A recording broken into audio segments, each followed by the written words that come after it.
Monday morning in New York City, July 7th. It is the Boomer and Geo program coming to you live from Built Ford Tough Studio. 888-808-1019 is the number. I am not Geo. This guy to my left is not Boomer. The guys are off for the week. They will return on Monday the 14th after taking some time off. We've had the holiday weekend. We've had the Mets. We've had the Yankees.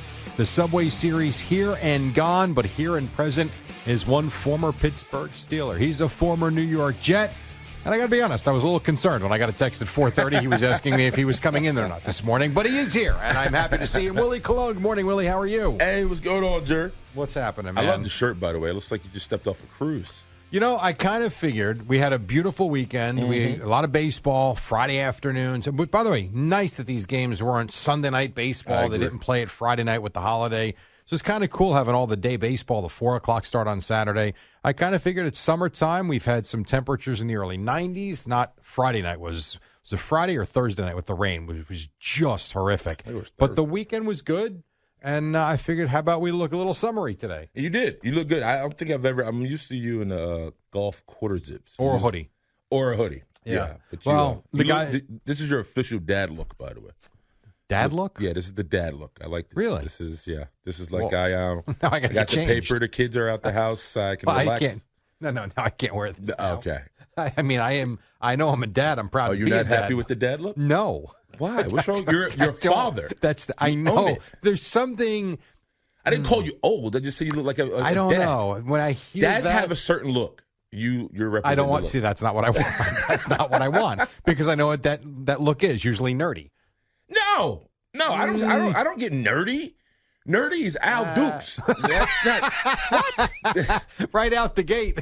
No, you don't give me nerdy. You look like dad. Like the bills are paid. I just went grocery shopping. The kids are at the house. I did all that this weekend. As a matter of fact, you look like this is that's a dad look. You look all good. right. Okay. I was going for summer, but dad looks fine too. I suppose. I think you look good. Thank you. I do appreciate it.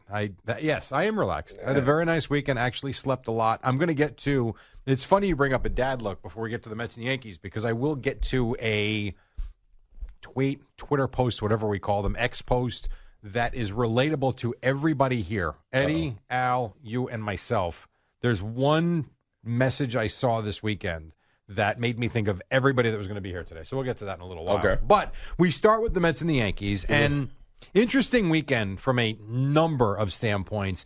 Obviously, yesterday is the most recent, so we'll start there. And there's a lot of different ways you can go here. You can talk about, I watched on the SNY telecast. I didn't watch I was watching SNY yesterday. And before Aaron Judge comes up and the Yankees are already up, I think it was 2-0, maybe it was 3-0, whatever. They say to Gary, whether it was Keith, whoever it was, says, do you pitch to him here? Maybe it might even have been Gary talking to Keith. Do you pitch to Judge here? You're already down in the game. You've got, I don't know who the hell is pitching for the Mets these days. And yesterday was one of these bullpen games with all these different. They tried to get away with what they did on Friday, and they almost did get away with it. Yeah. They almost did. And literally, the next pitch, Judge hits the home run. And I will tell you, at that point, I think it made it 5-0. I'm pretty sure. And was it against Pop? Yeah, no, Pop was the Austin Wells one. Oh, okay. That poor kid comes in. So they bring in. I'll get back to Judge in a second, but you bring up Zach Pop, right? And so they bring Pop into the game, and Austin Wells is the first batter, and they're going over this kid's numbers, and they're like, well, in 5 innings, he's given up 3 home runs. 2 pitches later, Austin Wells goes deep on him. But yeah, that was kind of funny. But so the Judge home run puts them up 4 or 5 runs, and I literally said to my wife, I'm like, game's over. I'm like, you know what? The Mets won the series. They all these young kid arms. It's a bullpen game against Max Fried. She goes, well, who's Max Fried? I said, Max Fried is arguably the best pitcher in baseball. And I would think if you're a Met fan, if you scored 2 or 3 runs against Fried, you did a good job. True. They're not coming back from 5-0 down. And then all of a sudden, boom, here came the Mets. And they start chipping away. And you never know. The Yankees could go out and have a horrible week. Or the play that Cody Bellinger makes in left field, it was gorgeous, might end up being the play that we look back on. It saved the game. And potentially, and it sounds extreme, but if he doesn't make that play and that ball drops and the Mets take the lead or tie the game and the Mets go on to win, we're sitting here this morning saying, oh, my God, the Yankees can't get out of their own way. Bleeding. But this play he makes is really remarkable. On a rope right here. Bang. A, to catch it. Yeah. And B, to throw out Lindor, who is hung out to dry kind of because, Mind you, this is a no look. He's looking at first as his glove is scraping the ground. And I'm saying to myself, there's no way he's going to get there. He just fires that thing. And you see Soto's face. Soto's like, uh-oh. Like, he got it there. Yeah, Soto had a nice weekend. Yesterday, tough day. That was a base hit that was clearly taken away from him by Bellinger, who, there's always this conversation. This is always interesting to me, too, when we talk about moving guys around position to position. One of the things they were highlighting yesterday was this guy plays everywhere. He can play center field. He can play right field. He can play first base. He can play left field. Now, obviously, he's not going to go play shortstop, but my point is we talk about these guys like, oh, man, he's a center fielder. You can't move him from center field. Right. Or this guy, man, he's never athlete. really played. Go catch the ball. He's an athlete. And Cody Bellinger proved you yesterday, go catch the ball and make a play, like I said, that I think allows the Yankees to kind of catch their breath. And by the way, you also had the double play at first base with Goldschmidt as well. But even Judge had that little half-diving catch in right field that kind of really saved him. Because the thing with the Mets were doing yesterday, it was all about momentum. Mm-hmm. It felt like they kept bubbling, and we needed kind of those superstar plays for us to get out those innings, and we were able to get it. But all I can say, we're bloody but unbowed. And that's how you can describe the Yankees. I know we got the Mariners coming up, and I think we got one more against the Cubs before we go to All-Star. Which will not be an easy series. Right. And so I'm just happy we got out of yesterday with the dub. Honestly. Had to have it. You had to have it. Had to have yesterday. And then the one thing about Fried, because, you're going to look at the box score, and you're going to see, and I'm always on this. I mean, guys going 5 innings. Give me a break. He pitched into the sixth and obviously got taken out after the first batter in the sixth inning. But to strike out, that's another key part in that game, to strike out Soto and Alonso back-to-back to end, I think it was the fifth inning, when, again, all the momentum it felt like on the Mets sides. They did enough things yesterday to kind of right the ship for a day. We'll see going forward. In terms of the Mets, though, I sat here last week, and we were talking about, I guess it was last Monday, when me and Al did the warm-up show, we were talking about the horrific weekend that the Mets had in Pittsburgh. They got outscored 30-4. They couldn't hit. They couldn't pitch. Everything's in shambles. They're beat up. And I remember saying, Al, if they get through this week, if they can, I said 3-3, forget 4-2. I thought if they went 3-3 against the Brewers and the Yankees, and I think they now will be in Baltimore, that they did a good job of kind of stabilizing things. Well, they did you one better. They took 2 out of 3 against Milwaukee, and then the weekend, they roughed up the Yankees. Yeah, I mean, Friday night was a weird game back and forth, but Saturday, they just, clobbered us. And we'll do more on the Yankees coming up, clearly. But the way they went out and attacked, and again, Carlos Rodon is just, you can't figure the guy out. They hit big home runs. They had big at-bats, and that was one of those games that the lead just kept growing and growing. They wound up winning, I guess it was 12-6. But I was, for a team that has and is lacking pitching, I know Minaya and Senga coming back, it looks like this weekend. Yeah, Senga's coming back, right? This weekend they both should be back.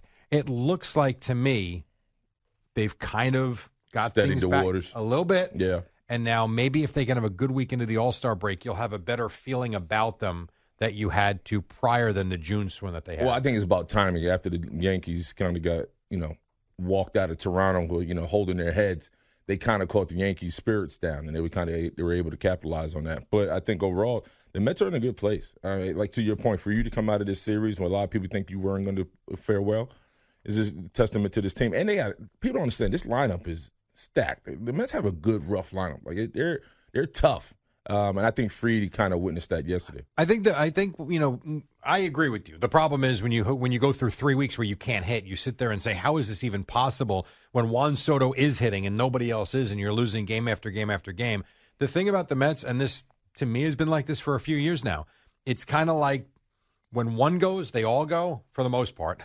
And when they don't, they collectively slump and they don't win games. And then when the pitching all of a sudden has the injury woes that they've had, you had a collective mess, which is what they dealt with in the latter part of June. Because remember, they started out June okay, and then all of a sudden things just got haywire on them, and they were in this downward spiral that was kind of tough to get out of. Meantime, the Phillies have jumped back into first place.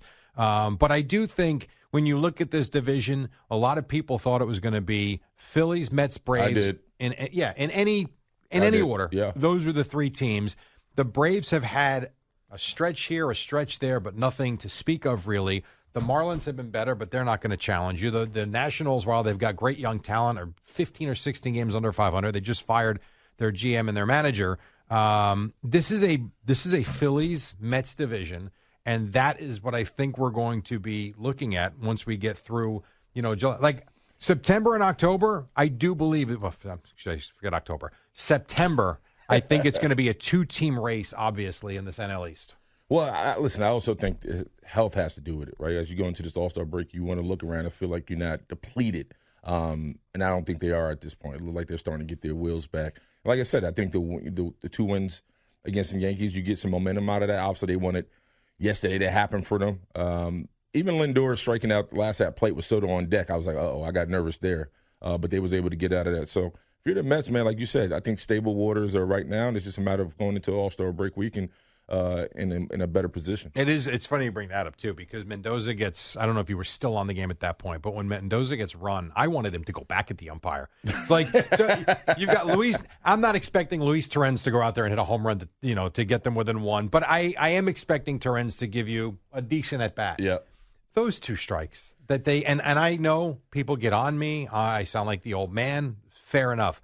Give me the damn automated strike zone, please. At this point, it's redundant. Anymore. At this point, it's redundant. Like, it's not making sense. Like, it's time for to bring out the robots. We're already AI-generated community, a world. AI is running the world right now. It's time for the robots to come out. And by the way, I don't want the challenge crap that they're going to do next year. The batter taps his helmet, and they can look, and they put it on the board. Did you see the old boy that got pulled? They got tossed for tapping his helmet? Yes, that was 2 weeks ago or last week, yes. That was insane. Yes, but that's also an umpire that's got a short fuse and a very thin skin. I mean, all these umps are ultra emotional.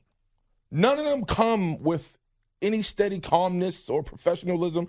It's like bringing your wife to the ballpark. If she's over the game, she's cranky half the time. Wants to you go know home. what I mean? And it's just like, yep. I'm like, the dude just, was it a tap? It was a head tap. I thought it was just I didn't realize it. We actually were talking about it the next day on the show. Didn't even realize what it was, and that's what it was. It was a head tap, I guess. But mimicking. did you see a tap? I didn't see the tap. I thought he was adjusting his helmet. It was he a legit might have, tap. but the way it was taken was that he hit his head to signify so you can't a replay. touch your head? I don't know. But that having been said, I don't want that. I want an automated strike zone so this stuff doesn't happen. And I'm not taking anything away from the Yankees. The Yankees earned that win yesterday. They made the plays. They got the key strikeouts. But when Mendoza goes out there and he's screaming at the umpire, after he gets tossed, and he's kicking the dirt, and he got in his face pretty good. The other umpire got in between them. I don't even think he got to the ump before he was tossed. He didn't. It seemed like two steps. He's like, get out of here. He was screaming. And you know what's interesting? Because when you're watching it, you're thinking, and you're watching this happen, as he's screaming at the home plate umpire, you're just waiting for the umpire to toss him. Because they were two egregious calls, but you also had the one on Soto earlier in the game, which was not a strike. So there were things going on in this game straight through that had him peeved. After he gets tossed, says his piece, and starts walking back, like I wanted him to go back to the umpire. Like, get your money's worth. Oh, yeah, if you toss me, I'm going to start flipping bases. Absolutely. Who was the ump in between them, the brother? Probably the crew chief. What's his role in that? Just to be the buffer? Probably so that he doesn't do something he's going to regret, like hit the umpire and get suspended, I would think, and trying to he would annoy me. diffuse it. He's the guy that would annoy me the most. Because if I'm trying to get after you, I don't need you in my way. Like the third man in. Yeah, like if I'm already tossed, let me earn the toss, right? Now you're not more ultra frustrated because not only did I get tossed, but I was able to get everything I wanted to get out. Yeah, well, he stopped that. So anyway, it's just one of those things. It annoys me when I watch it. And we saw it again yesterday. But again, the Yankees did deserve to win the game. Two other quickies here, Yankee and Met related. Pete Alonso not doing the home run derby. First time ever. How about that? I think it's good. I mean, it is good. He's proved himself. He's now an all-star. Yeah, he says he wants to enjoy the experience. But it is interesting for someone who loved that as much as anything. Oh, that was his thing. That was his thing. It was like Vince Carter in the slam dunk contest. That was him. He owned it. Vince Carter. Yeah. Wow. I also say this. I do think Soto being snubbed is. But it's not a snub. I disagree with that. You don't? I don't think so, because while he was good in June, when you look at what Juan Soto did or didn't do in April and May, But he's hot right now. I know he's hot right now. He's popular. He's got the contract. People want to see Soto out there. And I understand, I understand him not, to your point, not because he started off slow and now he's cooking now. But some guys, in all the sports, basketball, football, whatever, when the All-Star game weekend is, they need, like KD needs to be in the All-Star game, right? You didn't think he wants to go, though? Honestly. Yeah, I think he wants to. Why wouldn't he?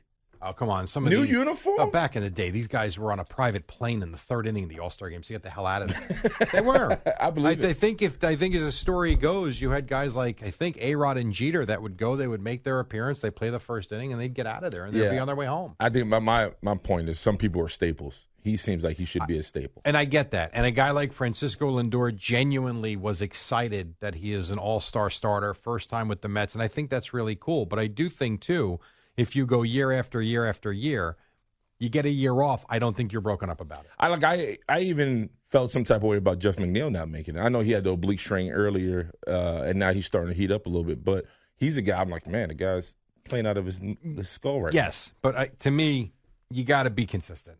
You have to be consistent. And there's been Should have been Soto, a principal in your another life. You know how to hold court there. Why? Well, because some guys, when All-Star Weekend is not just about what you earn. It's about celebrating the celebrities in the sport. But I'm not. Soto's a celebrity. I'm not saying I would have been upset if he was elected. That would have been fine. I agree with you. I'm just talking. But I don't have an issue that he wasn't. Yeah.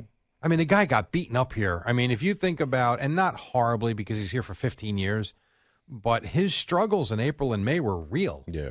And I think there were a lot of Met fans, while a lot have certainly, I don't want to say given him a pass. That's not the right word. They've kind of looked the other way and know that good stuff's coming. Well, nobody wants to buy a Ferrari and realize the brakes don't work. But that's not going to be the case with this Correct. guy. But you always want to feel like when you make a purchase like this, that all is well, even when things sound clunky. Well, he is showing you now that all is well. Yes. I mean, his last month has been spectacular. And even then, again, yesterday, he had the one hit taken away from him. Yesterday wasn't great, but he had a good weekend. He's had a good week, and he is on the up, and this team, you would think, on the up as well. But it also speaks to, and I think we kind of overlooked, just to have the mental, I think, perseverance and fortitude to get through those months when people are like, oh, no, did we make a mistake? You know what I mean? Like, obviously, Soto and everything he's been able to acquire and they've been able to do in the sport. But overall, as a fan, if you're a Mets fan, you're like, man, I want the best of Soto now. I don't want to wait till October or something. I want it now. So that's where the money becomes problematic because, and I don't disagree with the notion of you're making $55 million a year. You don't get bad days. Like, I understand that. That's where when you attach the contract to the performance, it's problematic for the player. Yeah. That said, it's a long season. You need Juan Soto to be playing better and better and better and hit the pinnacle, the climax of his performance, like in September and October. I agree. So we'll take a quick break. When we come back, we've got CeeLo in for me this week. Eddie is back. Al is here. Everybody's here except for Boomer and Gio, and we've got you guys as well on the Fan and CBS Sports Network.